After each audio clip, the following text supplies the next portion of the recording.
अभी मैं जो बोलने वाला हूँ उसे ध्यान से सुनना।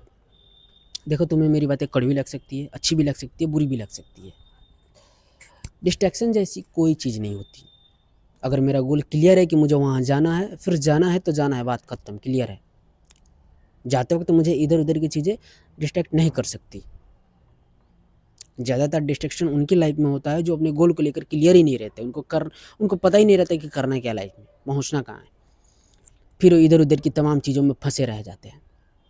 अगर तुम डिस्ट्रैक्ट हो रहे हो तो इसका बहुत सारा कारण हो सकता है। जैसे किसी का लड़की का चक्कर, नशेबाजी, घरेलू प्रॉब्लम, सबसे बड़ी प्रॉब्लम फ़ोन एडिक्शन। इनमें से किसी भी स्टेज पे हो तो मेरी पूरी बात सुनो।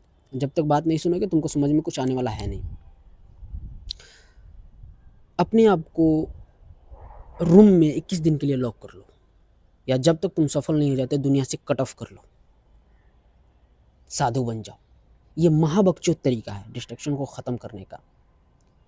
पहली बात तो ये, तुम इसको जड़ से ख़त्म कर नहीं सकते। ये कोई हॉबी है नहीं कि तुम 21 दिन ट्राई करोगे ये जड़ से ख़त्म। तुम इसको सिर्फ अवॉइड कर सकते हो। मैं ऐसा इसलिए बोल रहा हूँ क्योंकि मैं इस पे 11 महीने से काम कर रहा हूँ। उसी एक्सपीरियंस के आधार पे बता रहा हूँ कि तुम इसको सिर्फ नज़रअंदाज करके चल सकते हो, जड़ से ख़त्म नहीं कर सकते। देखो अपने चारों तरफ, ऑब्ज़र्व करो चीज़ों को। ऐसा क्या डिस्ट्रैक्शन है जिसको तुम जड़ से ख़त्म करने के बाद ही काम शुरू कर सकते हो? कुछ नहीं मिलेगा। अवॉइड करो चीज़ों को और काम पर ध्यान दो। फिर भी डिस्ट्रैक्शन कम ना हो तो तुम एक काम कर सकते हो। सबसे पहले फिगर आउट करो कि तुम सबसे ज़्यादा किस चीज़ से डिस्ट्रैक्ट होते हो। ऐसा क्या है जो सबसे ज़्यादा तुमको डिस्टर्ब करता है? इसको सिर्फ माइंड में करना है। ये एक मेंटल गेम है। जब ये क्लियर हो जाए कि हाँ, ये चीज़ें मुझे सबसे ज़्यादा डिस्ट्रैक्ट करती है, फिर एक पेन उठाओ, पेपर उठाओ, एक चार्ट बनाओ। Right side, left side. Right side में उन चीज़ों को लिखो जो तुमको डिस्ट्रैक्ट करती है, और लेफ्ट साइड में उन चीज़ों को लिखो जो तुमको डिस्ट्रैक्ट नहीं करती, तुम्हारा समय बर्बाद नहीं करवाती। सारे फोकस वाले काम जो तुमको नुकसान नहीं पहुंचाते। ये चार्ट बनाते वक्त ना एक चीज़ का ध्यान रखना, तुम हद से ज़्यादा बोर होगे। हद से ज़्यादा तुमको बोरियत फील होगी, और उस बोरियत को ख़त्म करने के चक्कर में तुम फ़ोन मत उठा लेना, नहीं तो ये सारा किया धारा ख़त्म हो जाएगा, जीरो हो जाएगा।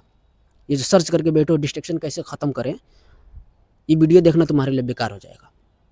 तो अब तुम्हारे पास एक लिस्ट है, लिस्ट ऑफ थिंग्स जो तुम्हारा समय बर्बाद करे, तुमको डिस्ट्रैक्ट करती है, और दूसरी जो तुमको डिस्ट्रैक्ट नहीं करती है।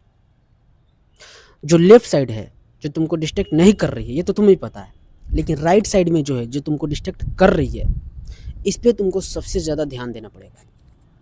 क्योंकि जैसे ही तुम कुछ प्रोडक्टिव करने के लिए बैठोगे, कुछ वैल्यूएबल करने के लिए बैठोगे, ये एक एक करके तुम पर हावी होना शुरू करेंगे, और उस वक्त तुम्हारा असली टेस्ट होगा। उस मोमेंट पर तुम उन चीज़ों को अपने दिमाग से कैसे रिमूव करते हो, कैसे उन चीज़ों को, उन डिस्ट्रैक्शन को अवॉइड करके अपना काम पर फोकस कर पाते हो। अगर तुमने उस वक्त उनको अवॉइड कर दिया फिर तुम जीत गए। इतना आसान है, इतना सिंपल स्टेप है। मुझे देखकर अगर तुम्हें ये लग रहा हो ये क्या सिखाएगा, तो देखो, तुम्हें कोई भी सिखा सकता है, तुम किसी से भी सीख सकते हो। एक 10 साल का बच्चा भी तुमको ऐसी चीज़ें सिखाकर चला जाएगा कि सुनकर लगेगा कि अरे ये तो मुझे पता थी, लेकिन तुम्हें पता नहीं थी। ये मैटर नहीं करता तुमको कौन सिखा रहा है, तुम किससे सीख रहे हो। जिससे मौका मिलता है उससे सीखो, हर किसी से सीखो। सीखते रहो, सिखाते रहो।